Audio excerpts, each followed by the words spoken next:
Well, it's that time of year again, the time where from November to after the first of the year, all the weekends are spoken for. If you're not sure what I'm talking about, it's deer season. And with that being said, I just want to share with you that I believe there's real freedom that comes with mastering the lost skills of actually being able to either grow your own food or hunt your own food. To be able to follow the entire process from growing or hunting to then processing and preserving, and then finally how to cook and serve these foods to our families. And that is why I'd like to take the opportunity in today's video to share with you just one small step in that process. And that is how to process your own deer meat at home. Who knows, you may not be able to rely on those processing centers every single time. So if you're interested in seeing how we process our own deer meat at home, then be sure to stick around for the rest of the video.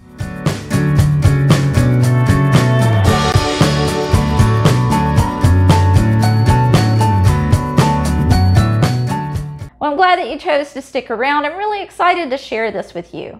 And before I do, I just want to make one thing really clear, that I'm not saying this is the only way to do this. I'm not even saying it's the best way to do it. It's just how we do it. And it's worked for us for years. In today's video, we're not going to be going over the entire how to skin a deer, how to butcher a deer. We're going to pick up where the deer has already been cut into the major portions. That would be the two shoulders, the two hams, the back straps, and the tenderloin.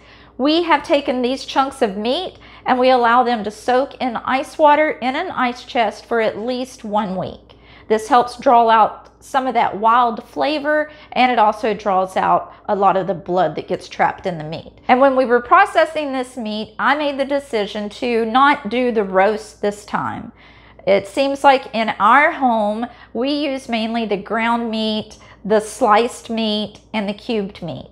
So that is what I'm going to be showing you how to do in today's video. All right, well, let's go ahead and jump into this. You'll need a scale, a vacuum sealer, vacuum bags, a sharp knife and sharpener, Sharpie marker, sheet pan or tub to hold the meat that you're working on, a large cutting board, and 2 to 3 large bowls. This is just a look at the vacuum sealer that I'm using, the scale, and some different bag options.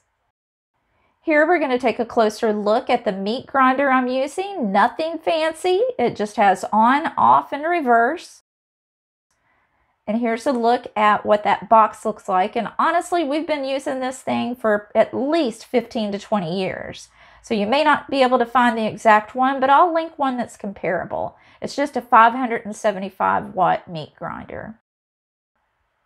And here is a look at the scale I'm using. Again, nothing fancy, just a mainstay Walmart digital scale. And then, of course, you're going to need your vacuum seal bags. And in this case, I'm using the pre-cut bags, but you can use whatever you're comfortable with. And then finally, here's a look at my basic Food Saver vacuum sealer that I purchased at Walmart as well. And I like to place this thick cutting board in front of it just to level out the work surface. So there's an overall look at my workstation. Let's take a look at my husband's. Here you're going to find the large cutting board, the knife, the sharpener, a large bowl, and I did cover my island with a trash bag. And then here is where you'll use that sheet pan or the tub to hold your current chunk of meat that you're working on. And here's an overall look at everything. All right, now the first thing we're going to do is just jump into trimming up one of those hams. Now, you're not going to be able to get this completely trimmed. You'll see what my husband's doing here is just giving it a good overall look and cutting off the thick pieces that he sees. And then later, once he gets it cut into more manageable pieces, it'll be a whole lot easier to get that trimmed up.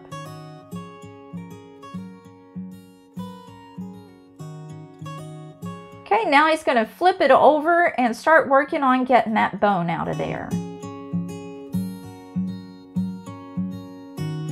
To do this, basically he's just cutting all around the bone. He's going to cut down each side and then work his way over the top of it and then finally underneath.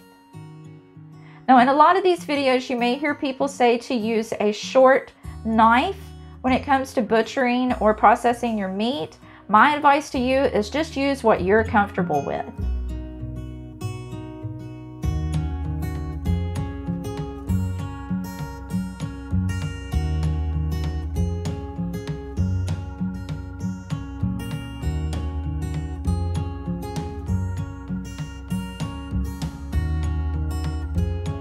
There it is. Now don't throw those bones away because they make perfect bone broth. Okay, now you're left with just a big lean chunk of meat. He's just going to continue to trim this up, and then he'll start cutting it down into those more manageable sized pieces. Okay, here he is cutting up one of those pieces into chunks, and then he's just going to toss it in the bowl that will later be passed on to me for grinding.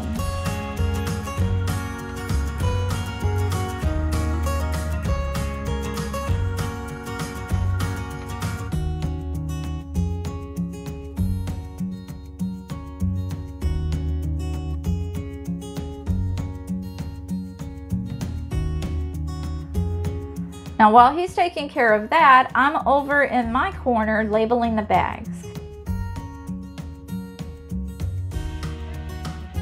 You can see here it says January of 21. That's because I actually filmed this at the end of our last deer season so that I could have this video for you at the beginning of this one.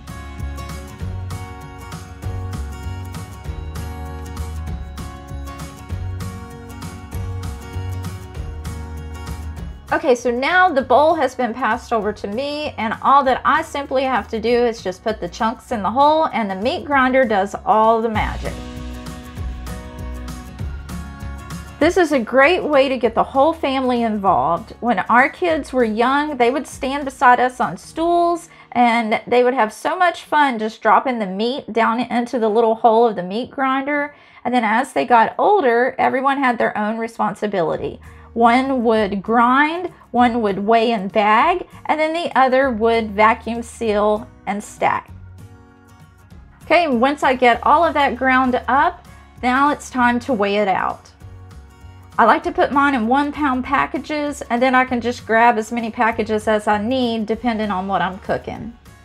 Now you can just dump it right in the bag like I'm doing here, or I actually found this neat little gadget on Amazon that holds the bag for you.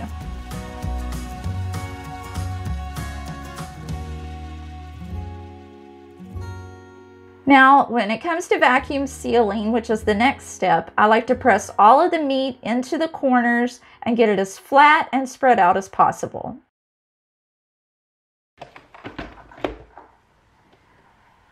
Now you're just going to put the open end in the trough of the vacuum sealer, close the lid, and hit vacuum seal.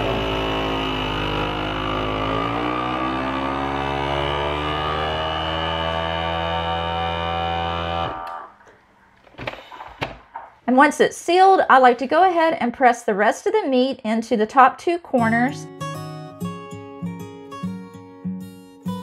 And there you have it. A perfect pound of ground deer burger. So here you can see why I like to press them out flat.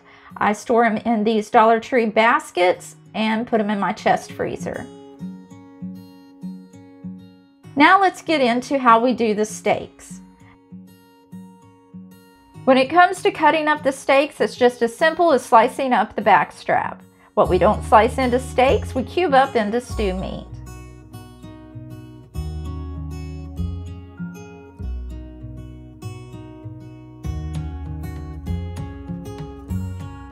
Now once we have them all sliced up, this is a very important part here, and that is to lay them out on paper towels and pat them dry. You need to get them as dry as possible so that they'll properly vacuum seal.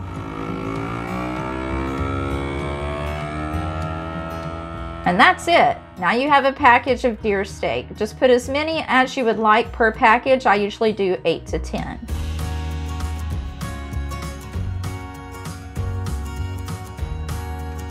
And the only thing that's left is the tenderloin, and we usually just keep it whole. All right, now it's time for cleanup, and I wanted to show you a little trick that we use to get all of the chunks of meat out of the meat grinder, and that's to put some ice cubes down it. They'll run through and push all of those little chunks of meat out, and you're going to want to do that until the ice comes out clear. Okay, and then once you wipe every single piece of equipment down with some good hot soapy water, I like to go back over everything with the Clorox disinfecting wipes.